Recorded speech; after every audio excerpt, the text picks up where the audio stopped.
Bonjour les amis, bienvenue sur ce nouveau podcast du site commentphotographier.com. Alors aujourd'hui j'ai une question pour faire une photo. Alors j'ai une personne qui fait les photos 24 mm de loin, donc qui se plaint que sa photo manque de piqué et que ça lui plaît pas du tout. Bon, surtout quand la luminosité n'est pas au rendez-vous et que la distance rend l'usage du flash inopérant. Donc en même temps, comme il y a un manque de luminosité, elle n'est pas chaude pour augmenter la sensibilité ISO parce qu'elle dit que ça va risquer de gâcher encore plus le résultat de l'image. Alors ce qu'il faut savoir, elle veut des solutions pour améliorer les choses. Parce on va essayer d'améliorer les choses, mais malgré tout on part avec du handicap.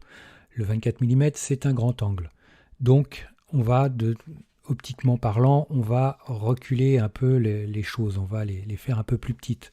Donc si en plus on est de loin, on est éloigné de notre sujet, ça va être logique que on peut avoir des difficultés pour avoir quelque chose de piqué, ça sera petit. Après le piqué n'a rien à voir avec la taille du sujet, mais bon. Ensuite, ce qu'il faut savoir, c'est à quel diaphragme va être fait la photo. Parce que comme je l'ai dit dans certaines vidéos et dans certains podcasts, le diaphragme va avoir de l'importance sur la qualité du rendu, de la netteté du piqué de votre photo. Testez vos optiques systématiquement pour savoir à quelle ouverture il sera au mieux de sa forme. Donc pour le 24 mm, c'est pareil, testez différentes ouvertures et vous verrez qu'à un moment donné, il est possible que vous ayez un diaphragme, je dis n'importe quoi, qu'il sera peut-être meilleur à 5.6 qu'à f4, ou il sera meilleur à 2.8 s'il va jusqu'à 2.8, mais 6.5 qui sera meilleur que f11 ou je ne sais quoi. Donc c'est à vous de tester les différentes ouvertures de votre objectif pour optimiser les choses et que d'un point de vue rendu ce soit le mieux.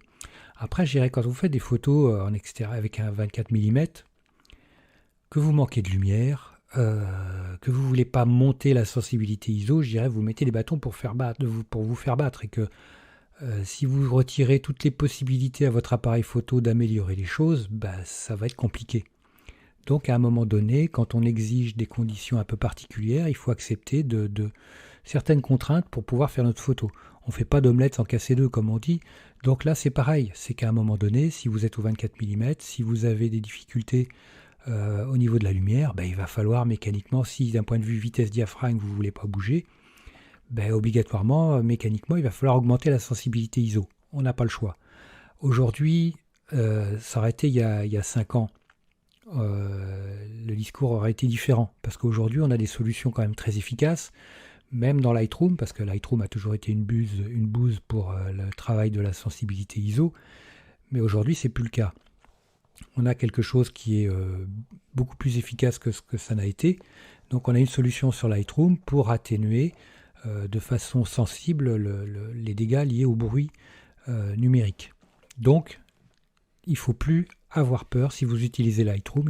Si vous avez la version actualisée d'aujourd'hui, donc il ne faut le Lightroom 2023, on va dire, pour le moment où j'enregistre ce podcast. Donc, si vous avez une version de Lightroom actualisée, vous pouvez sans problème corriger le bruit numérique tout en gardant une qualité d'image optimale. Donc, en l'occurrence, là, pour ce cas-là, montez la sensibilité ISO et vous pourrez, sur Lightroom, réduire ce bruit-là, retravailler votre image normalement. Il est évident que si vous faites des photos par nuit noire, sans lumière, là, même Lightroom ne pourra rien pour vous.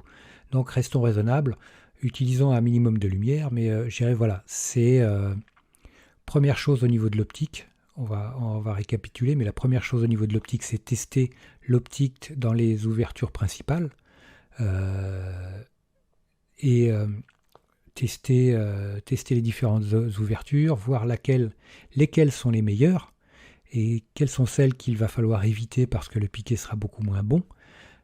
Si vous arrivez à voir ça, mais normalement, il n'y a pas de grande difficulté pour tester une optique. Vous utilisez par exemple, vous mettez, si c'est une focale fixe, alors en l'occurrence sur le 24 mm, vous mettez devant une feuille de journal, vous mettez à une distance d'1 ou 2 mètres pour photographier, histoire que le journal soit sur toute la page ou devant un paysage.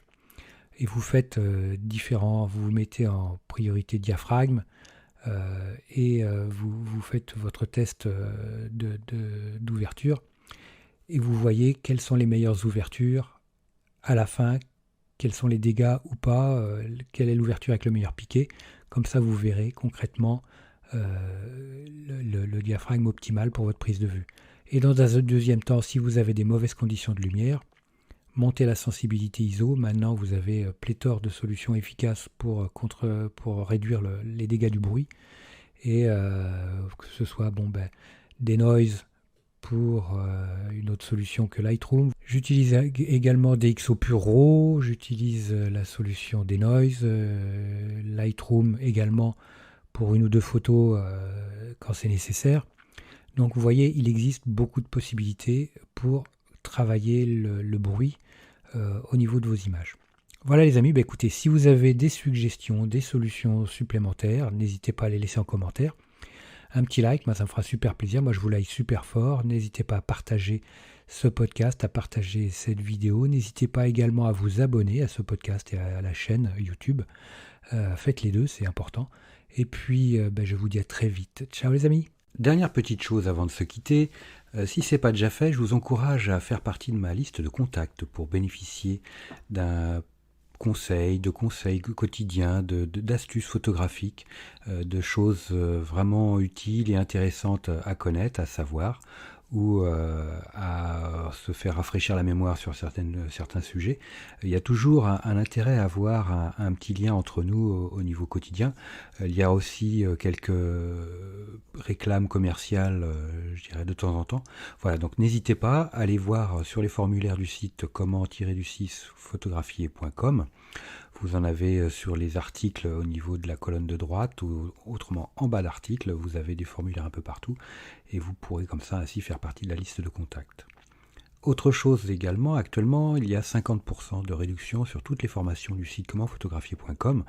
Donc vous allez sur le site comment-photographier.com et vous allez sur la page formation tout simplement, ou alors comment-photographier.com/formation photo.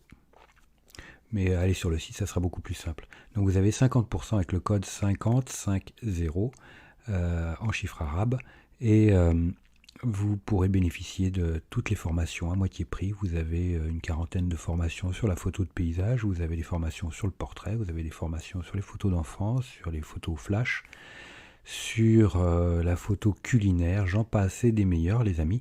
Donc ne vous privez pas, c'est actuellement avec le code promo 50 50%. Voilà les amis, je vous dis à très vite pour de nouveaux podcasts. Ciao.